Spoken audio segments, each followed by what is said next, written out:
നമസ്കാരം, goodness evening ന്യൂസിലേക്ക് സ്വാഗതം. പ്രധാന വാർത്തകൾ. സ്പീക്കർ തെരഞ്ഞെടുപ്പ് കടുപ്പിച്ച് പ്രതിപക്ഷം. ഓം ബിർളയ്ക്കെതിരെ മത്സരിക്കാൻ കൊടിക്കുന്നിൽ സുരേഷ്. ജനങ്ങൾ ബിജെപിക്കെതിരെ വോട്ട് ചെയ്തത് ഇനിയൊരു അടിയന്തരാവസ്ഥ ഉണ്ടാകാതിരിക്കാൻ മോഡിക്കെതിരെ ചിദംബരം. 1901 ദിവസത്തെ തടവിന് അവസാനം. വിക്കിലീക്സ് സ്ഥാപകൻ ജൂലിയൻ അസാഞ്ച് ജയിൽ മോചിതനായി. ബിജെപിക്ക് പിന്തുണയില്ലെന്ന് നവീൻ പട്നായിക്. രാജ്യസഭയിൽ പ്രതിപക്ഷമാകാൻ ബിജെഡി. ആവേശപ്പോരിൽ അഫ്ഗാൻ. ബംഗ്ലാദേശിനെ തകർത്ത് സെമിയിൽ. ഓസീസ് പുറത്ത്. വാർത്തകൾ വിശദമായി. ലോക്സഭാ സ്പീക്കർ പദവിയിലേക്ക് സ്ഥാനാർത്ഥിയെ നിർത്തി മത്സരം കടുപ്പിച്ചു പ്രതിപക്ഷം. NDA സ്ഥാനാർത്ഥിയായി ഓം ബിർളയും ഇന്ത്യ മുന്നണിയുടെ സ്ഥാനാർത്ഥിയായി കൊടിക്കുന്നിൽ സുരേഷും മത്സര രംഗത്തുണ്ട്. 3ാം തവണയാണ് ഓം ബിർള പാർലമെന്റിലെത്തുന്നത്. കൊടിക്കുന്നിൽ ലോക്സഭയിലെത്തുന്നത് 8ാം തവണയും. NDA സഖ്യത്തിന് 293 അംഗങ്ങളുടെ പിന്തുണയുണ്ട്.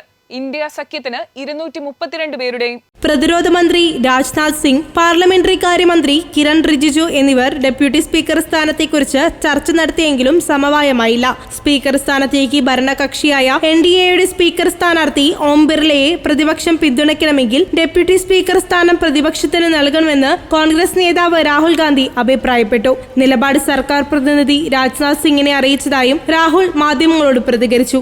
സ്പീക്കർ തെരഞ്ഞെടുപ്പിൽ NDA ഘടകകക്ഷികളായ JDUവിലും TDPയിലും അഭിപ്രായ ഭിന്നത ഉയർന്നിരുന്നെങ്കിലും സ്ഥാനം നിലനിർത്താനാണ് മുഖ്യകക്ഷിയായ BJPയുടെ ശ്രമം. നിരോധിത സംഘടനയായ പോപ്പുലർ ഫ്രണ്ടുമായി ബന്ധപ്പെട്ട കേസിൽ 17 പ്രതികൾക്ക് ഹൈക്കോടതി ജാമ്യം അനുവദിച്ചു.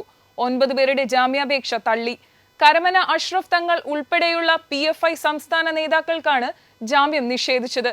RSS നേതാവ് ശ്രീനിവാസിന്റെ കൊലപാതക കേസിലെ പ്രതികൾക്ക് ഉൾപ്പെടെയാണ് കർശന ഉപാധികളോടെ ജാമ്യം അനുവദിച്ചത്. നിരോധിത സംഘടനയായ പോപ്പുലർ ഫ്രണ്ടുമായി ബന്ധപ്പെട്ട കേസിൽ കർശന ഉപാധികളോടെയാണ് 17 പോപ്പുലർ ഫ്രണ്ട് പ്രവർത്തകർക്കും ഹൈക്കോടതി ജാമ്യം നൽകിയത്. ഒരു മൊബൈൽ നമ്പർ മാത്രമേ ഉപയോഗിക്കാവൂ. ഈ നമ്പർ ദേശീയ അന്വേഷണ ഏജൻസിയെ അറിയിക്കണം. മൊബൈലിലെ ലൊക്കേഷൻ സെറ്റിംഗ് എപ്പോഴും ഓണാക്കിയിടണം. ജാമ്യം നേടിയവരുടെ ലൊക്കേഷൻ എപ്പോഴും NIAക്ക് തിരിച്ചറിയാനാകണം. ബന്ധപ്പെട്ട പോലീസ് സ്റ്റേഷനിൽ എല്ലാ ആഴ്ചയും എത്തണം. രാജ്യം വിട്ടു പോകരുത് എന്നിവയാണ് പ്രധാന വ്യവസ്ഥകൾ. പ്രതികൾക്ക് ജാമ്യം നൽകരുതെന്ന് NIAയുടെ വാദം തള്ളിയാണ് ഉപാധികളോടെ 17 പേരുടെ ഹർജി അംഗീകരിച്ചത്. എന്നാൽ നിരോധിത സംഘടനയായ പോപ്പുലർ ഫ്രണ്ടിന്റെ സംസ്ഥാന നേതാക്കളായ കരമന അഷ്റഫ് മൗലവി, യഹിയ തങ്ങളടക്കം 9 പ്രതികളുടെ ജാമ്യാപേക്ഷ കോടതി തള്ളുകയും ചെയ്തു. ഇവർ പുറത്തിറങ്ങിയാൽ നിരോധിത സംഘടനയെ പുനരുജ്ജീവിപ്പിക്കാൻ ശ്രമം തുടങ്ങുമെന്ന് NIA കോടതി അറിയിച്ചിരുന്നു. ജാമ്യം നേടിയ 17 പേരിൽ 9 പേർ RSS നേതാവായ ശ്രീനിവാസിനെ കൊലപ്പെടുത്തിയ കേസിലെ പ്രതികളാണ്. പോപ്പുലർ ഫ്രണ്ട് നിരോധനത്തിന് പിന്നാലെയാണ് ശ്രീനിവാസൻ വധക്കേസും കേന്ദ്ര ഏജൻസി ഏറ്റെടുത്തത്. അടിയന്തരാവസ്ഥ പരാമർശിച്ചുകൊണ്ടുള്ള മോദിയുടെ പ്രസ്താവനകൾക്ക് രൂക്ഷ മറുപടിയുമായി മുൻ കേന്ദ്രമന്ത്രിയും മുതിർന്ന കോൺഗ്രസ് നേതാവുമായ P. ചിദംബരം. ജനങ്ങൾ BJPക്കെതിരായി വോട്ട് ചെയ്തത് ഇനിയൊരു അടിയന്തരാവസ്ഥ ഉണ്ടാകാതിരിക്കാനാണെന്ന് മോദിക്ക് മറുപടിയായി P. ചിദംബരം Xൽ കുറിച്ചു. ഭരണഘടനയെ സംരക്ഷിക്കാൻ അടിയന്തരാവസ്ഥ ഓർമ്മിപ്പിക്കുന്നുവെന്ന് പ്രധാനമന്ത്രി പറയുന്നത് ശരിയാണെന്നും ഈ ഭരണഘടന തന്നെ മറ്റൊരു അടിയന്തരാവസ്ഥ ഇല്ലാതെയാക്കാൻ ജനങ്ങളെ പ്രേരിപ്പിക്കുകയും ചെയ്തു എന്നും P. ചിദംബരം അഭിപ്രായപ്പെട്ടു. 18ാം ലോക്സഭയിലേക്ക് ജനങ്ങൾ വോട്ട് ചെയ്തത് ഭരണഘടനയുടെ അടിസ്ഥാന തത്വങ്ങളിൽ ഒരിക്കലും തൊട്ടുകളിക്കാൻ സമ്മതിക്കില്ല എന്ന സന്ദേശം നൽകിക്കൊണ്ടായിരുന്നു. ഇന്ത്യ എന്നും ഒരു ജനാധിപത്യ ലിബറൽ മതേതര രാജ്യമായി നിലനിൽക്കുമെന്നും P. ചിദംബരം കുറിച്ചു. ഭരണഘടനയുമായി സർക്കാരിനെ ആക്രമിക്കുന്ന പ്രതിപക്ഷത്തെ അടിയന്തരാവസ്ഥ ഉയർത്തി സമ്മർദ്ദത്തിലാക്കാനാണ് BJPയുടെ ശ്രമം. അടിയന്തരാവസ്ഥ വാർഷിക ദിനമായി ഇന്ന് രാജ്യ തലസ്ഥാനത്ത് വിവിധ പരിപാടികൾ BJP സംഘടിപ്പിക്കും. ദില്ലി ദേശീയ ആസ്ഥാനത്തെ പരിപാടിയിൽ BJP ദേശീയ അധ്യക്ഷൻ JP നഡ്ഡ പങ്കെടുക്കും.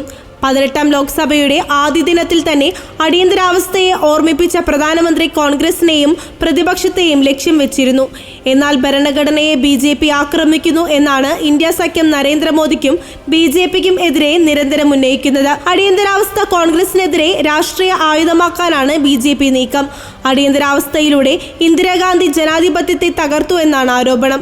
ജനാധിപത്യത്തിലെ കറുത്ത ദിനങ്ങൾ എന്ന് പേരിട്ട് ദില്ലി BJP ആസ്ഥാനത്ത് സംഘടിപ്പിക്കുന്ന പരിപാടിയിൽ പാർട്ടി ദേശീയ അധ്യക്ഷൻ JP നഡ്ഡ പങ്കെടുക്കും. BJPയുടെ എല്ലാ സംസ്ഥാന ഘടകങ്ങളുടെ നേതൃത്വത്തിലും അടിയന്തരാവസ്ഥ വിരുദ്ധ പരിപാടികൾ സംഘടിപ്പിക്കും. സമ്മേളനങ്ങൾ, സെമിനാറുകൾ, അടിയന്തരാവസ്ഥ തടവുകാരുടെ കൂട്ടായ്മ, അങ്ങനെ വിവിധ പരിപാടികൾ നടക്കും.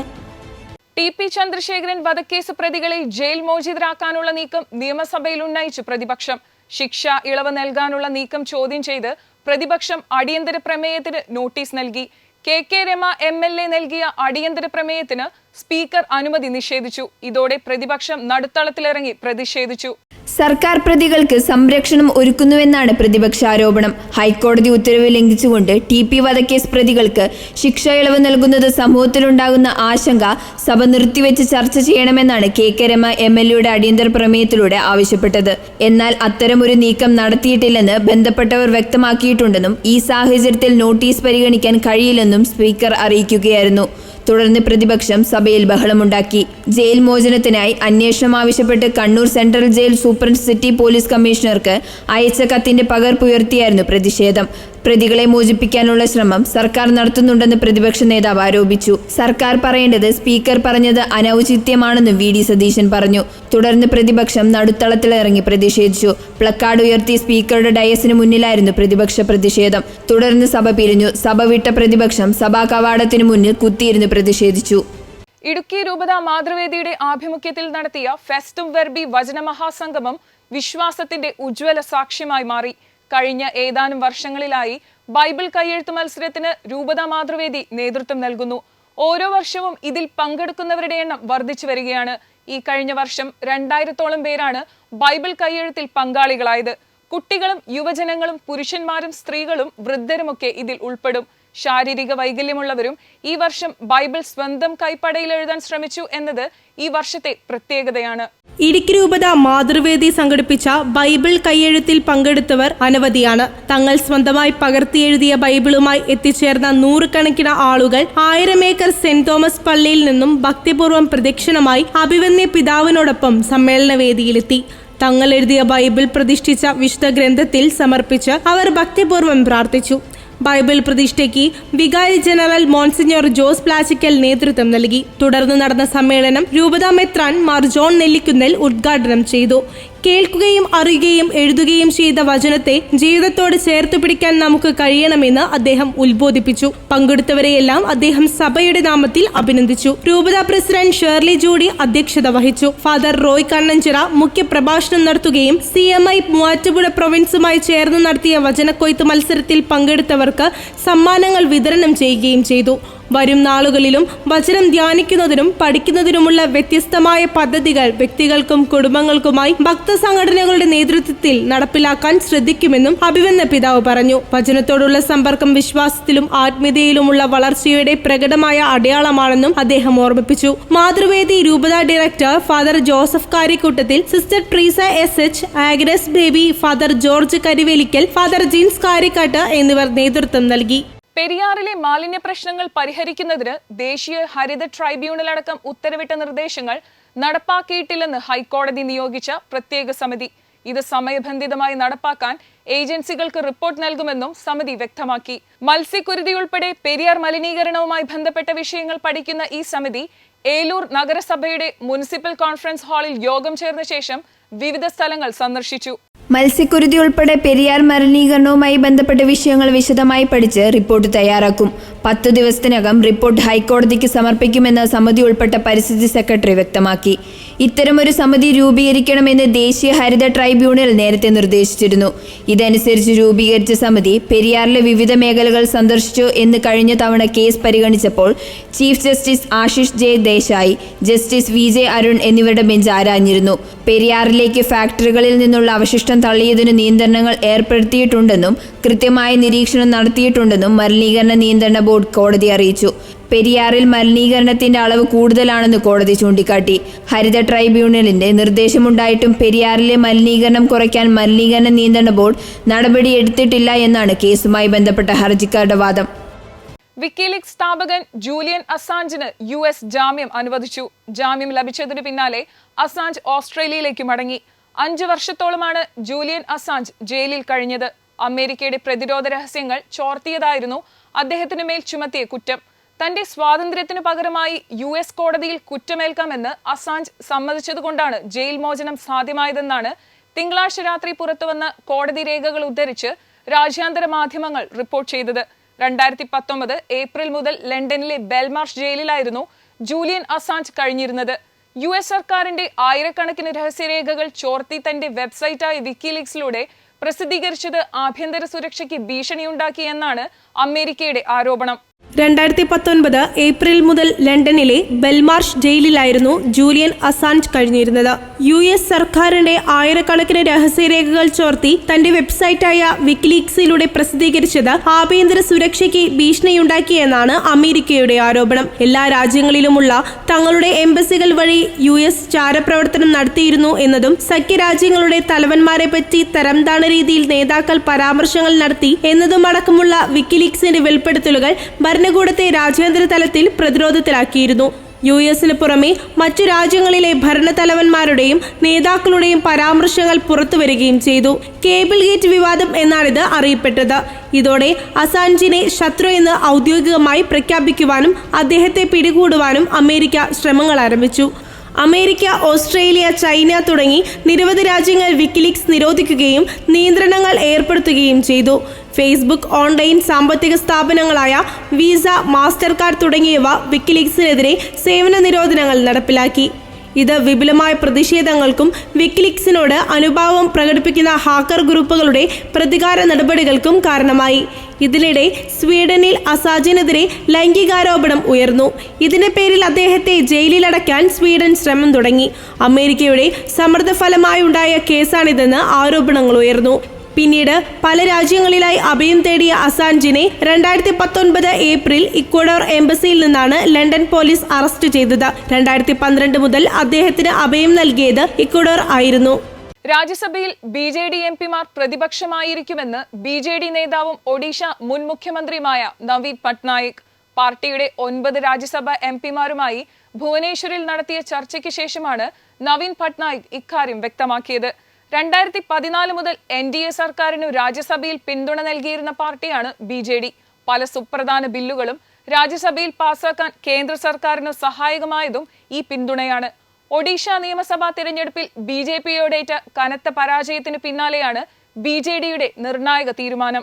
എല്ലാ വിഷയങ്ങളിലും കേന്ദ്രത്തിന്റെ ഉത്തരവാദിത്തം എടുത്തുകാട്ടുമെന്നും സംസ്ഥാനത്തിന്റെ വികസനവും ഒഡീഷയിലെ ജനങ്ങളുടെ ക്ഷേമവും സംബന്ധിച്ച എല്ലാ പ്രശ്നങ്ങളും BJD എംപിമാർ ഉന്നയിക്കുമെന്നും BJD അഭിപ്രായപ്പെട്ടു. പല ന്യായമായ ആവശ്യങ്ങളും നിറവേറ്റപ്പെട്ടിട്ടില്ല എന്നും തങ്ങൾ പാർലമെന്റിൽ ഒഡീഷയിലെ 4.5 കോടി ജനങ്ങളുടെ ശബ്ദമാകുമെന്ന് നവീൻ പട്നായിക്കുമായുള്ള ചർച്ചയ്ക്ക് ശേഷം BJD വൃത്തങ്ങൾ പറഞ്ഞു. ആന്ധ്രാപ്രദേശ് മുൻ മുഖ്യമന്ത്രി ജഗൻ മോഹൻ റെഡ്ഡിയുടെ പാർട്ടിയായ YSR കോൺഗ്രസിന്റെയും BJDയുടെയും പിന്തുണയാണ് രാജ്യസഭയിൽ പല ബില്ലുകളും പാസാക്കാൻ BJPയെ സഹായിച്ചത്. മുത്തലാഖ്, ജമ്മു കശ്മീർ പുനഃസംഘടനാ ബിൽ തുടങ്ങിയവ കൊണ്ടുവന്നപ്പോൾ BJD കേന്ദ്ര സർക്കാരിന് അനുകൂല തീരുമാനമെടുത്തിരുന്നു. എന്നാൽ ഇനി BJPക്ക് യാതൊരുവിധ പിന്തുണയും നൽകേണ്ടെന്നാണ് BJDയുടെ തീരുമാനം. ആന്ധ്രയിൽ ജഗൻ മോഹൻ റെഡ്ഡിയെ തോൽപ്പിച്ച ചന്ദ്രബാബു നായിഡുവിന്റെ TDP NDAയിലെ പ്രധാന ഘടക കക്ഷിയാണ്. YSR കോൺഗ്രസ് ഇതുവരെ നിലപാട് വ്യക്തമാക്കിയിട്ടില്ല. BJDയെ ഇന്ത്യ സഖ്യത്തിലേക്ക് കൊണ്ടുവരുന്നതുമായുള്ള ചർച്ചകളും നടക്കുന്നുണ്ടെന്നാണ് വിവരം. സംസ്ഥാനത്ത് അതിശക്തമായ മഴ പലയിടത്തും കനത്ത നാശം വിതയ്ക്കുന്നു. ഇടുക്കി നേര്യമംഗലത്ത് ഓടിക്കൊണ്ടിരുന്ന കാറിന് മുകളിലേക്ക് മരം വീണ് ഒരാൾ മരിച്ചു. 3 പേർക്ക് പരിക്കേൽക്കുകയും ചെയ്തു. കോഴിക്കോട് ചക്കിട്ടപ്പാറയിൽ റോഡിന്റെ സംരക്ഷണ ഭിത്തി ഇടിഞ്ഞു. കണ്ണൂരിലും പാലക്കാട്ടും മരം വീണ് അപകടമുണ്ടായി. കൊല്ലത്ത് ശക്തമായ കാറ്റിലും മഴയിലും വ്യാപകനാശം സംഭവിച്ചു. വരും മണിക്കൂറിലും സംസ്ഥാനത്ത് 9 ജില്ലകളിൽ ശക്തമായ മഴയ്ക്ക് സാധ്യതയുണ്ടെന്നാണ് കാലാവസ്ഥാ പ്രവചനം. കണ്ണൂർ, കാസർഗോഡ് ജില്ലകളിൽ ഓറഞ്ച് അലേർട്ടാണ്. എറണാകുളം, ഇടുക്കി, തൃശൂർ, പാലക്കാട്, മലപ്പുറം, കോഴിക്കോട്, വയനാട് ജില്ലകളിൽ യെല്ലോ അലേർട്ടും പ്രഖ്യാപിച്ചു. മറ്റ് ജില്ലകളിൽ ഒറ്റപ്പെട്ടയിടങ്ങളിൽ നേരിയ മഴയ്ക്കും സാധ്യതയുണ്ടെന്ന് കേന്ദ്ര കാലാവസ്ഥാ വകുപ്പ് അറിയിച്ചിട്ടുണ്ട്. ഇതിനൊപ്പം തന്നെ ഉയർന്ന തിരമാല ജാഗ്രതാ നിർദ്ദേശവും പുറപ്പെടുവിച്ചിട്ടുണ്ട്. കണ്ണൂർ, കാസർഗോഡ്, തിരുവനന്തപുരം തീരങ്ങളിൽ പ്രത്യേക ജാഗ്രതാ നിർദ്ദേശവുമുണ്ട്. കാസർഗോഡ്, കണ്ണൂർ, തിരുവനന്തപുരം ജില്ലകളിലെ തീരങ്ങളിൽ ഇന്ന് രാത്രി 11:30 വരെ 2.9 മുതൽ 3.4 മീറ്റർ വരെ ഉയർന്ന തിരമാലയ്ക്കും കടലാക്രമണത്തിനും സാധ്യതയുണ്ടെന്നും കേരള തീരത്തും തമിഴ്നാട് തീരത്തും ഇന്ന് രാത്രി 11:30 വരെ കള്ളക്കടൽ പ്രതിഭാസത്തിനും ഉയർന്ന തിരമാലയ്ക്കും സാധ്യതയുണ്ടെന്ന് ദേശീയ സമുദ്ര സ്ഥിതി പഠന ഗവേഷണ കേന്ദ്രം അറിയിച്ചു. ഈ പ്രദേശങ്ങളിലെ മത്സ്യത്തൊഴിലാളികളും തീരദേശവാസികളും പ്രത്യേക ജാഗ്രത പാലിക്കുക. സെമി സാധ്യതകൾ മാറിമറിഞ്ഞ സൂപ്പർ 8 പോരാട്ടത്തിനൊടുക്കം അഫ്ഗാനിസ്ഥാൻ സെമിയിൽ. സൂപ്പർ 8ലെ നിർണായക മത്സരത്തിൽ ബംഗ്ലാദേശിനെ കീഴടക്കിയാണ് അഫ്ഗാൻ സെമിയിലെത്തിയത്. 8 റൺസിനാണ് അഫ്ഗാന്റെ ജയം. ആദ്യം ബാറ്റ് ചെയ്ത അഫ്ഗാൻ നിശ്ചിത 20 ഓവറിൽ 5 വിക്കറ്റ് നഷ്ടത്തിൽ 115 റൺസ് എടുത്തു. 116 റൺസ് എന്ന ലക്ഷ്യം 12.1 ഓവറിൽ മറികടന്നാൽ ബംഗ്ലാദേശിന് സെമിയിലെത്താമായിരുന്നു. എന്നാൽ അത് സാധിച്ചില്ലെന്ന് മാത്രമല്ല ടീം പരാജയപ്പെടുകയും ചെയ്തു. മഴ മൂലം വിജയലക്ഷ്യം 19 ഓവറിൽ 114 റൺസാക്കിയിരുന്നു. എന്നാൽ ബംഗ്ലാദേശ് 105 റൺസിന് പുറത്തായി. ഗ്രൂപ്പിൽ നിന്ന് ഇന്ത്യ നേരത്തെ സെമിയിലെത്തിയിരുന്നു. സെമി ലക്ഷ്യമിട്ട് മറുപടി ബാറ്റിംഗിനിറങ്ങിയ ബംഗ്ലാദേശ് അടിച്ചു തകർക്കാനൊരുങ്ങിയാണ് മൈതാനത്തിറങ്ങിയത്. ആദ്യ ഓവറിൽ തന്നെ 13 റൺസ് കണ്ടെത്തി. എന്നാൽ വിക്കറ്റുകൾ വീഴ്ത്തി അഫ്ഗാൻ ബംഗ്ലാദേശിനെ പ്രതിരോധത്തിലാക്കി. തൻസീദ് ഹസൻ, നജ്മുൽ ഹുസൈൻ ഷാൻഡോ, ഷാക്കിബ് അൽ ഹസൻ എന്നിവരെ പുറത്താക്കിയാണ് അഫ്ഗാനിസ്ഥാൻ തിരിച്ചടിച്ചത്. ബംഗ്ലാദേശ് 23-3 എന്ന നിലയിലേക്ക് വീണു. തൻസീദ് ഹസനെ ഫസൽ ഹഖ് ഫറൂഖി വീഴ്ത്തിയപ്പോൾ ഷാൻഡോയെയും ഷാക്കിബിനെയും നവീൻ ഉൽ ഹഖ് മടക്കി. ടീം സ്കോർ 31 നിൽക്കെ മഴ കളി തടസ്സപ്പെടുത്തി. മഴ മാറി മത്സരം പുനരാരംഭിച്ചതോടെ ഇരു ടീമുകളും പോരാട്ടം ശക്തമാക്കി. സൗമ്യ സാർക്കറെയും തൗഹീദ് ഹൃദോയെയും മടക്കി റാഷിദ് ഖാൻ അഫ്ഗാന് ജയപ്രതീക്ഷ സമ്മാനിച്ചു. 5 വിക്കറ്റ് നഷ്ടത്തിൽ 64 റൺസ് എന്ന നിലയിലായി ബംഗ്ലാദേശ്. വിക്കറ്റുകൾ വീഴുമ്പോഴും ഒരു വശത്ത് നിലയുറപ്പിച്ച ലിറ്റൺ ദാസ് ബംഗ്ലാദേശ് സ്കോർ ഉയർത്തി. 10 ഓവർ അവസാനിക്കുമ്പോൾ ടീം 77 റൺസ് എടുത്തു. മഹമ്മദുള്ളയെയും റിഷാദ് ഹുസൈനെയും പുറത്താക്കി റാഷിദ് അഫ്ഗാനെ ജയത്തിനരികിലെത്തിച്ചു. മഴ വീണ്ടും കളി തടസ്സപ്പെടുത്തിയതോടെ ലക്ഷ്യം 19 ഓവറിൽ 114 മാറി. പിന്നാലെ ബംഗ്ലാദേശിന്റെ സെമി സാധ്യതകൾ അവസാനിച്ചു. എന്നാൽ മത്സരം ജയിച്ചാൽ അഫ്ഗാന് സെമിയിലേക്ക് മുന്നേറാമായിരുന്നു. വിക്കറ്റുകൾ വീണ്ടും നഷ്ടപ്പെട്ടതോടെ ബംഗ്ലാദേശ് 105-9 എന്ന നിലയിലായി. പിന്നാലെ വിക്കറ്റ് വീഴ്ത്തി അഫ്ഗാൻ സെമിയിലേക്ക് മുന്നേറി. 4 വിക്കറ്റ് എടുത്ത റാഷിദ് ഖാനാണ് അഫ്ഗാനിൽ തിളങ്ങിയത്. ഇതോടെ ഗുഡ്നസ് ഈവനിംഗ് ന്യൂസ് പൂർണ്ണമാകുന്നു. കൂടുതൽ വാർത്താ അപ്ഡേറ്റുകൾക്കായി ഗുഡ്നസ് ന്യൂസ് ചാനൽ സന്ദർശിക്കുക. നന്ദി.